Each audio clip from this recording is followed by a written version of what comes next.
بسم اللہ الرحمن الرحیم۔ السلام علیکم ورحمۃ اللہ وبرکاتہ۔ الحمد للہ وکفی وسلام علی عبادہ الذین اصطفی، اما بعد۔ حاضرین و ناظرین، یہ درس حدیث نمبر 551 ہے اور آج کا عنوان ہے اللہ تعالیٰ کا ذکر اور خوف خدا نجات کا ذریعہ۔ روایت سماعت کیجیے، ترجمے کے بعد تشریح کی جائے گی۔ بسم اللہ الرحمن الرحیم۔ عن انس رضی اللہ عنہ عن النبی صلی اللہ علیہ وسلم قال یقول اللہ عز جل ذکرہ اخرجوا من النار من ذکرنی یوما او خافنی فی مقام، رواہ الترمذی والبیہقی۔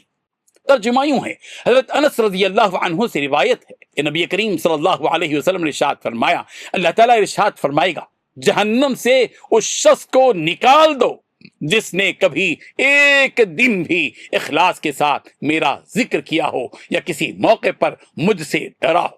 حاضرین و ناظرین، اس حدیث میں رسول رحمت صلی اللہ علیہ وسلم نے اللہ تعالیٰ کی بے پایاں رحمت اور اپنے بندوں پر اس کے عظیم فضل و کرم کا تذکرہ فرمایا ہے۔ بندہ اگر سچے دل سے اپنے رب کو یاد کرے اور زندگی کی کسی موڑ پر اللہ تبارک و تعالیٰ کے خوف سے، گناہ سے رک جائے تو یہ عمل اس کی نجات کا سبب بن سکتا ہے۔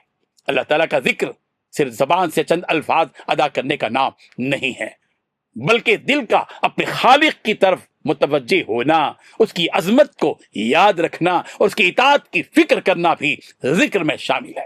اسی طرح خوف خدا کا مطلب یہ ہے کہ انسان تنہائی ہو یا مجمع، ہر حال میں یہ احساس رکھے کہ اللہ تبارک و تعالیٰ اسے دیکھ رہا ہے۔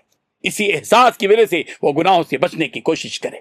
اس حدیث سے یہ بھی واضح ہوا کہ اللہ تعالیٰ اپنے بندوں کے چھوٹے سے چھوٹے نیک عمل کو بھی ضائع نہیں فرماتا۔